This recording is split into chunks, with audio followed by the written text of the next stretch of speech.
खुलुमबाय रायजोफोर आंनि फेसखौ देखायला मोखांखौ देखायला माने आं मोनसे बारि गंसे बारि मालभोग बिफां बा मालभोग थालिरनि बागान बेयाव दंफैयो नै गोबां जायगायाव सासे लाइमोन आबादारिया बेखौ गायदों बिथाङा सासे बे ओनसोलनि मोजां सासे लाइमोन आरो आबादारि बिथांनि जि मावनाय बे मावनाया थारैनो जोबोद बाख्नायथावना मानो होनबा बिथाङा थाइसेबो रां खरसा खालामाबासिनो गावनो हारसिङै हयथ' 2 बिगासो बेबायदि आबाद माने थालिर आबाद गायदों आरो बेजों लोगोसे सिं सिं नोंथांमोना बै माखासे गय फुलि नुदों बेखौबो माने जिर' बेलेन्सआव बियो बे आबादखौ मावदों बिफां गय गायनाय माब्रै मावदों होनबा बिथाङा गय फुलिखौ गावनो जावायदों फिथाइखौ जावायखांनानै गाव बेबायदि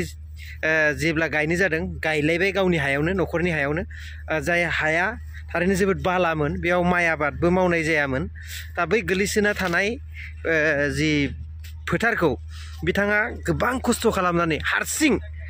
बिथांनि बैसोआ दा खमसे खम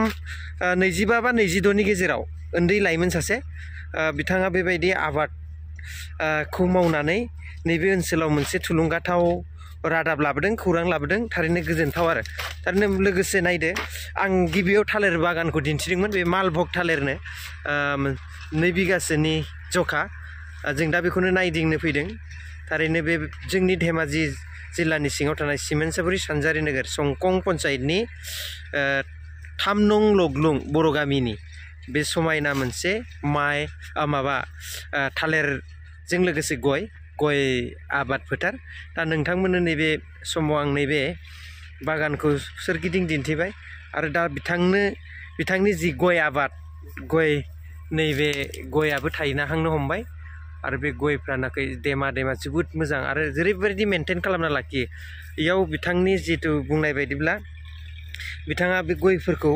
जोबोद जोथोनै लाखियो थारैनो नोंथाङा बे बारिनि बा गयनि गुदि नायनानै बा बे बारिखौ सोरगिदिं नायनानै नोंथाङा बुजिगोन जे बिथांनि जि गय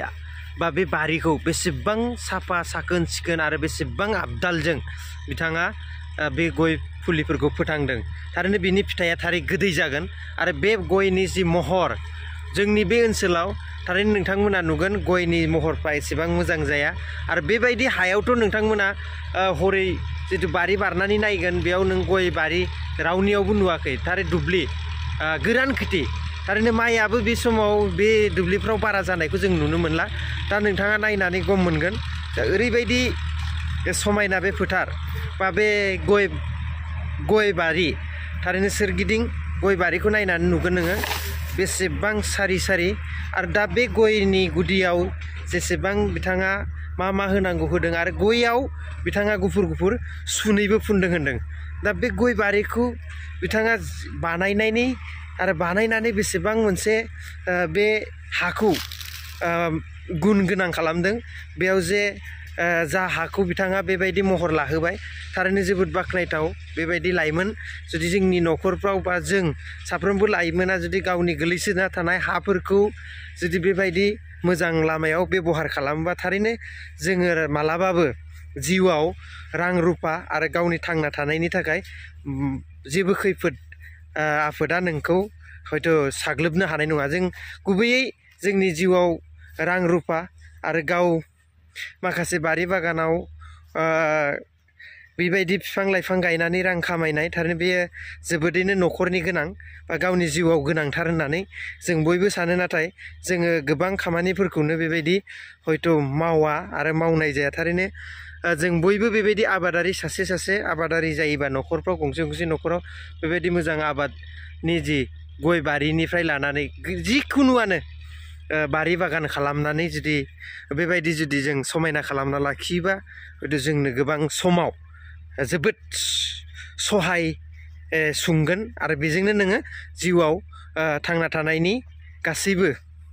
बिथिङा मोजां जागोन होननानै आं सानो नैबे आं दा सोरगिदिं देखायफिनबावनो नैबे बारिखौ नैबे फारसे बिराद मोजां मोनसे बारि नायदो गुवारै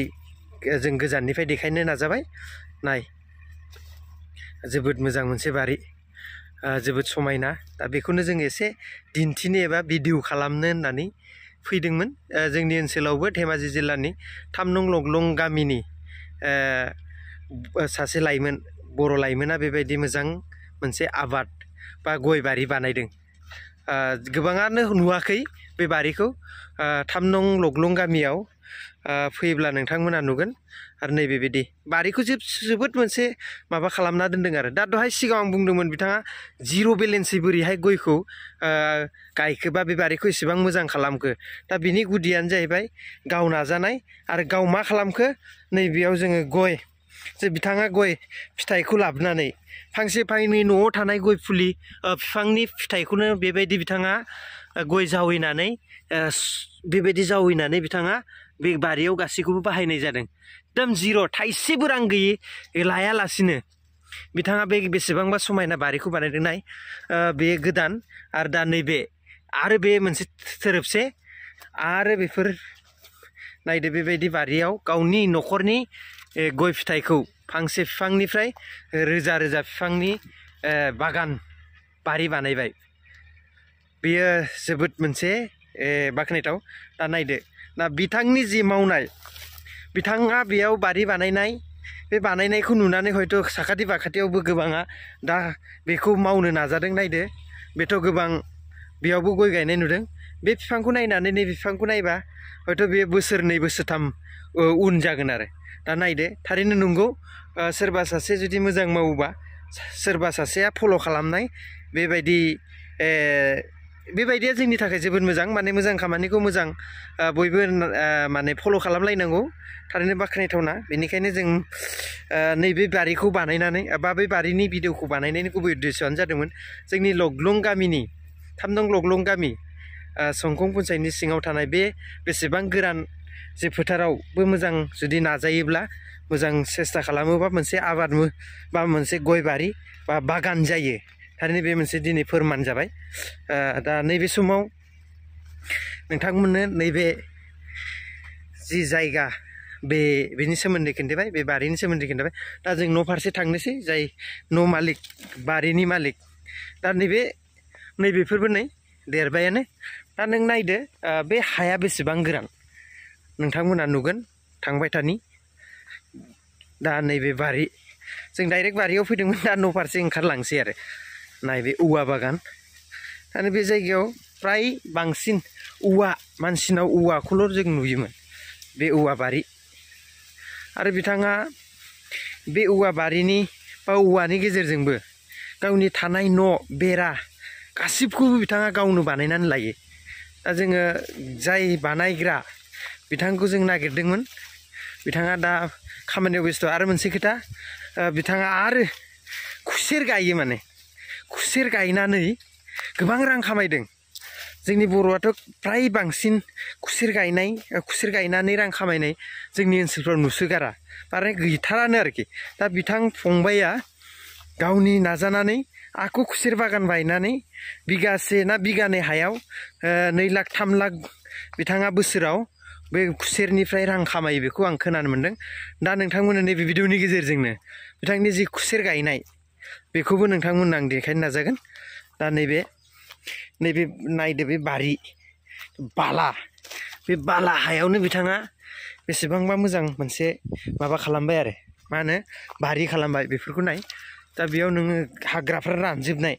बेयाव मोनसेबो मोजां हाग्रा गैया गांसो होननाय गैया दा बेफोरबायदि जायगायाव बियो गावनि माने नाजानायजों बारि बानायबाय गोबां बानायबाय नैबे बेराखौ नुदों बे बेराखौबो गावनो हेबो दा बेबायदि आरो औवानि बारिजों माने गुथै खामानिखौ गाव आखाइनि बिद्दाजों लोगोसे बारि बानायनाय बिफां गायनाय गय गायनाय बेफोरखौ बिथाङा हारसिंनो मावो आरो गावनो बांसिन मावो आरो न'खरनि गासैखौबो लानानै बिथाङा मावो बे न' बिथांनि नायदो बेयो बे बारि न' बानायनाय गासिबो रानि हेलौ नाय बेफोरो बेसेबां मोजां नैबे न' बिथाङा गावनो एकदम बे बारिनि औवाजों बेखौ हेबनानै बेबायदि बेरा सेरा बानायो आरो दा बे न'नि मालिकनि जि खुसेर फेरेदनाय गुर बानायनाय बेखौ आं नोंथांमोननो दा दिन्थिहैनो नागिरदों गुर थारैनो गुर बानायनायखौ गुरखौ बोरै बानायो बयबो मिथिखानो हागौ थेवब्लाबो गुरनि दिनै प्रसेसा मा मा जानानै दं बेसेबां मा जानानै दं नायनि र' नुबाय दा खुसेरखौ फेरेदनानै गुर बानायनाय बेयाव खुनु मिक्सार जाया होनदों डाइरेक्ट गुर नैबे गुर बानायग्रा सारायनो ना बे गुर बानायग्रा सारायनि गुरथिङा बे गुरथिं ओइ नै दा लाद बेबायदि बानायना दोनदों आरो गुरनानै गुरखौ बोरै बानायो दा आरो नै गुर बानायग्रा मेसिना माने खुसेर फेरेदग्रा मेसिना बिराद दावराव दा खोनागोन खोनाया दा मेसिन खुसेर बानायग्रा मेसिन गुर फेरेदनाय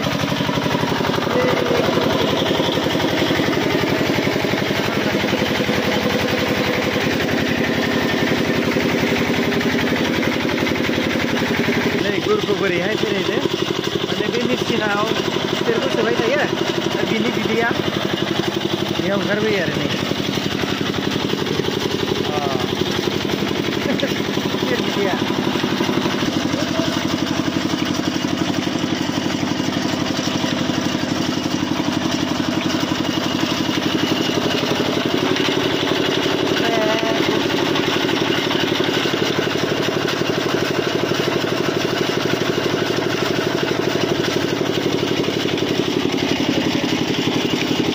खुसेरखौ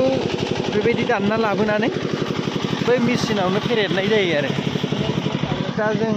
ओरै नायबाय दा नैबे बै पुराना बागान बे बागान ओमफ्राय नैबेयाव गोदान गायलायनोसै होनदों माने बेयाव गोदान गायलायसिगोन आरो बेबो खुसेर बागानानो जागोन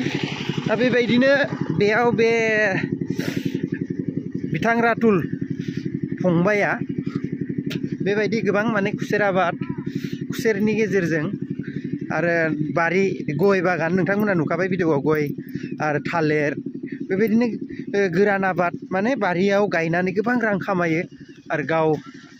गावजों लोगोसे गोबां न'खरनि सोद्रोमाफोरा बेबायदि बिजि जानानै दं आरो न'खरा बेबायदिनो रांनि जि उसुबिदाया सहाय मोनगासिनो दा बिथाङा बोरै बोरै फर्मुलाजों बारि बानायो थारैनो नोंथांमोना आं बेजों जि मोगा मोगि लागोन बे मोगा मोगियाव नोंथांमोना गासिबो खोथाखौ मिन्थिगोन दा आं डिटेल्स बिनि जि नैबे आंनि जि भिडिअनि गेजेरजों बिथांनि जि बारिफोरखौ बिथांनि जि मावनाय बेखौ नैबे भिडिअनि गेजेरजों दिन्थिबाय थादों